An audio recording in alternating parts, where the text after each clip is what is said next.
রাজধানী ঢাকা থেকে ভারতের ত্রিপুরা রাজ্যের আখাউড়া সীমান্ত অভিমুখে যাচ্ছে বিএনপির ৩ সংগঠন যুবদল, স্বেচ্ছাসেবক দল ও ছাত্রদলের লং মার্চ। ভারতীয় আগ্রাসনের বিরুদ্ধে দেয়া হয়েছে এই কর্মসূচি। নয়াপল্টনে বিএনপির কেন্দ্রীয় কার্যালয়ের সামনে থেকে সকাল ৮টায় শুরু হতে যাচ্ছে এই কর্মসূচি। এর আগে গত সোমবার এক সংবাদ সম্মেলনে যুবদল সভাপতি আব্দুল মোনায়েম মুন্না জানান, ভারতীয় কিছু মিডিয়া সাম্প্রদায়িক সম্প্রীতি নষ্টে বাংলাদেশ সম্পর্কে অপপ্রচার চালাচ্ছে। এছাড়া আগরতলায় সহকারী হাইকমিশনের সহিংস ঘটনায় দেশটির আইনশৃঙ্খলা বাহিনীর নীরবতাকে ভারত সরকারের মৌন সমর্থন বলেই মনে করছেন তারা। কূটনীতিক মিশনে সহিংসতা সার্বভৌমত্বের ওপর আঘাত হিসেবেও দেখছেন তারা।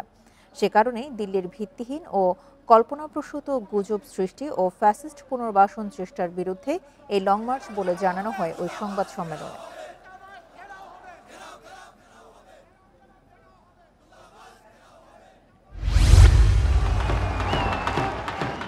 চীন পাকিস্তানের সঙ্গে ভারতের বৈরিতা বহু পুরনো।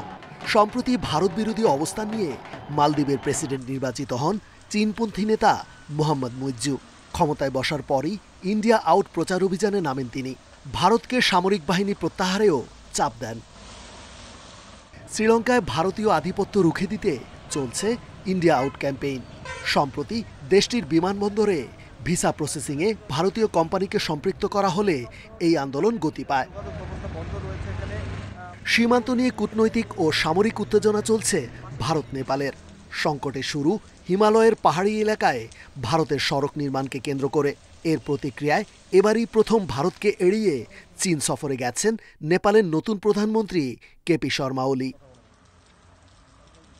ভারত বলয় থেকে বের হয়ে চীনের দিকে ঝুঁকছে ভুটানও। নিরাপত্তার কারণে প্রতিবেশী দেশগুলোকে ভারতের হাতে রাখা দরকার। আর এটা করতে গিয়ে ভারত প্রতিবেশী দেশগুলোতে পছন্দের সরকারকে ক্ষমতায় রাখার চেষ্টা করেছে, যা টেকসই কূটনীতি নয় বলে মনে করেন বিশ্লেষকরা। প্রতিবেশী রাষ্ট্রের মধ্যে ভারত তার পছন্দ অনুযায়ী সরকার রাখার চেষ্টা করেছে, যারা ভারতের স্বার্থ রক্ষা করে চলবে সে ধরনেরই তারা সরকার চায়। সংকীর্ণ একটা জিনিস দেখতে পাচ্ছি এবং ভারত এই অঞ্চলে অনেকটা নিজেকে আইসোলেট করে ফেলেছে। নির্বাচনে হস্তক্ষেপ, বাণিজ্যে নিয়ন্ত্রণ, সীমান্তে হত্যা, অভিন্ন নদীর একতরফা পানি প্রত্যাহার সহ নানা কৌশলে স্বার্থ আদায়ে তৎপর ভারত, যা বাংলাদেশে জন্ম দিচ্ছে ভারত বিদ্বেষ। তা আরও বেড়েছে গণ আন্দোলনে পতিত সরকারের প্রধানকে আশ্রয় দেওয়ার মধ্য দিয়ে, বলছেন বিশ্লেষকরা। ভারতের সাথে ভালো সম্পর্ক রেখে মর্যাদার সাথে পারস্পরিকতার ভিত্তিতে পারস্পরিকভাবে উপাদেয় সম্পর্ক রাখতে আগ্রহী। এটা ভারত উপলব্ধি করুক এবং বাংলাদেশের গত জুলাই রেভলিউশন যেটাকে বলা হয় তার মধ্য দিয়ে বাংলাদেশে একটা গুণগত পরিবর্তন হয়েছে, ভারত সেটা উপলব্ধি করুক।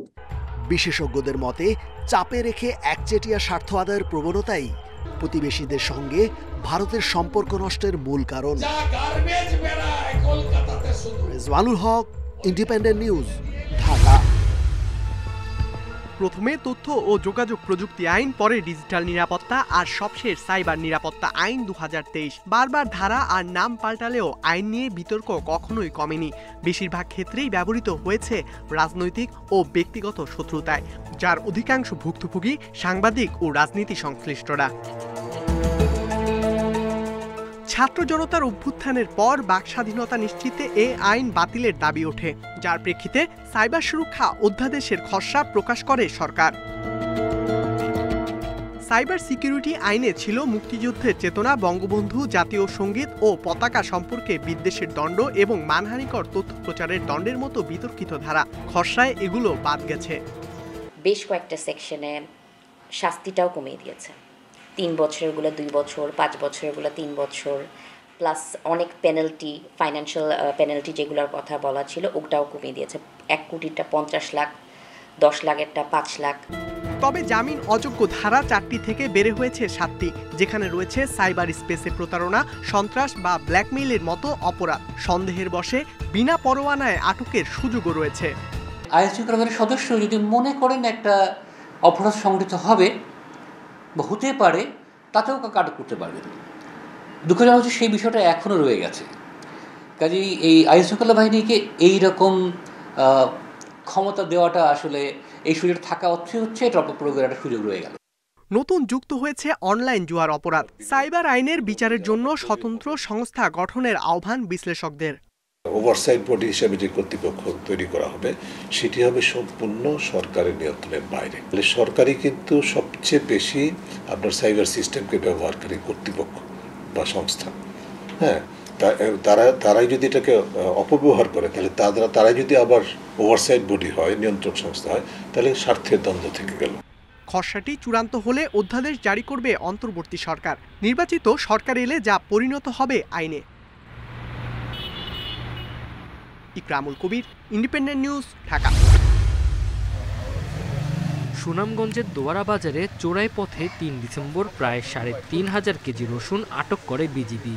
ভারতে পাচারের সময় আটক করা পণ্য ফিরিয়ে আনতে দেশীয় অস্ত্র নিয়ে বিজিবির উপর হামলা করে চোরা কারবারিরা। বিজিবির শক্ত প্রতিরোধে জব্দকৃত মালামাল ছিনিয়ে নিতে ব্যর্থ হয় তারা। শুধু দোয়ারা বাজার নয়, জেলা সদর, তাহিরপুর সহ বিভিন্ন সীমান্তে আগের চেয়ে বেপরোয়া হয়ে উঠেছে এখানকার চোরা কারবারি সিন্ডিকেট। বাংলাদেশ থেকে ভারতে পাচার করছে রসুন, ইলিশ সহ নানা পণ্য। রাতের আধারে সীমান্তের কাঁটাতার পেরিয়ে বাংলাদেশে নিয়ে আসছে গরু, চিনি সহ বিভিন্ন ধরনের মাদকদ্রব্য। 100-150 অটো ছুটছে শুধু রসুন নিয়ে, আপনার ইলিশ মাছ নিয়ে, পরে শাড়ি নিয়ে, মানে যত ধরনের ব্যবসা করা যায় কসমেটিক থেকে শুরু করে সব ওরাই করতেছে। সাধারণ মানুষ আছে, সন্ধ্যার পরে এই চোরা কারবারির দাপটে কোনো মানুষ রাস্তায় বাহির হইতে পারে না। আমরা এর পরিত্রাণ চাই। সংঘবদ্ধ চোরা কারবারিদের বাধা দিতে গেলে হামলা শিকার হচ্ছেন স্থানীয়রা। এছাড়া প্রতিবাদ করলে ভাঙচুর করে বাড়িঘর, জানান স্থানীয় জনপ্রতিনিধি। রসুন, মাছ, তারপরে আপনার সুপারি এই প্রতিনিয়ত যাচ্ছে, আর তারা নামায় আনতেছে মদ, গাঁজা, ফেন্সিডিল, ইয়াবা এগুলা। গত 5 মাসে বিজিবির সদস্যরা 24 কোটি টাকার চোরাই পণ্য জব্দ করেছে। চোরা কারবারদের অধিক চোরাচালান জব্দ হওয়ার কারণে তাদের কিছুটা ক্ষোভ হয়তো বিজিবির প্রতি রয়েছে, যে কারণে তারা হামলা করার চেষ্টা করে। যদি সঠিকভাবে শাস্তি নিশ্চিত করা হয় বিচার বিভাগ কর্তৃক, সেই ক্ষেত্রে হয়তো এই ধরনের হামলা বা এই ধরনের উগ্র পরিস্থিতির সৃষ্টি ভবিষ্যতে হবে না। চোরা কারবারি সিন্ডিকেটদের ঠেকাতে সুনামগঞ্জের 5 উপজেলায় প্রায় 90 কিলোমিটার সীমান্তে টহল দেয় বিজিবির সদস্যরা। ইন্ডিপেন্ডেন্ট। A series win. 10 বছর পর বাংলাদেশের বিপক্ষে ওয়ানডে সিরিজ জয় ওয়েস্ট ইন্ডিজের। ব্যাটে বলে দাপট দেখিয়েই সেন্ট কিটসের ওয়ার্নার পার্কে নতুন ইতিহাস গড়ল হোপ ব্র্যান্ডন কিংরা। It's been a long time in coming. বিপরীতে সিরিজ বাঁচানোর ম্যাচে ব্যাটিং, বোলিং কিংবা ফিল্ডিং কোনো ডিপার্টমেন্টেই উন্নতির ছাপ চোখে পড়েনি বাংলাদেশের। টসের ব্যাটিংয়ে নেমে তামিমের উড়ন্ত শুরু, দারুণ স্ট্রাইক রেটে 3 ওভারে স্কোরবোর্ডে 26 রান। মোমেন্টাম ভাঙতে বেশিক্ষণ সময় লাগেনি। জেডেন সিলসের পেসে উইন্ডিজের প্রথম শিকার সৌম্য সরকার। টি-20 অধিনায়ক লিটন আবারও ব্যর্থ। নরবরের ব্যাটিংয়ে শেষ পর্যন্ত আটকা পড়েছেন সিলসের পেসে। অধিনায়ক মিরাজ এদিন নামের প্রতি সুবিচার করতে পারেননি। ক্যারিবীয় এই পেসারের তাণ্ডবে 115 রানে 7 উইকেট হারিয়ে শোচনীয় ব্যাটিং বিপর্যয়ে টাইগাররা। উইন্ডিজ বোলারদের সামলাতে যখন রীতিমতো হিমশিম খাচ্ছে টাইগার ব্যাটাররা, তখন মান বাঁচানোর দায়িত্ব নিলেন অভিজ্ঞ মাহমুদুল্লাহ ও তরুণ পেসার তানজিম সাকিব। 8ম উইকেটে বাংলাদেশের সর্বোচ্চ রানের জুটিতে চ্যালেঞ্জিং টোটাল পায় মিরাজের দল। জবাবে ছোট টার্গেটে শুরু থেকেই সাবলীল ব্যাটিং উইন্ডিজের। 2 ওপেনার ব্র্যান্ডন কিং ও এভিন লুইস রীতিমতো ছড়ি ঘুরিয়েছে টাইগার বোলারদের ওপর। তাদের 109 রানের ওপেনিং জুটিতে ম্যাচ থেকে ছিটকে যায় বাংলাদেশ। 49 রানে রিশাদের বলে লুইস আটকা পড়লেও ক্যারিয়ারের 7ম 50 তুলে নেন কিং। শেষ দিকে জীবন পেয়েও আফিফের বলে সাজঘরে ফেরেন কার্টি। ততক্ষণে অবশ্য সিরিজ জয়ের উল্লাস শুরু করে দিয়েছে Windies. Kamrul Hasnat, independent news.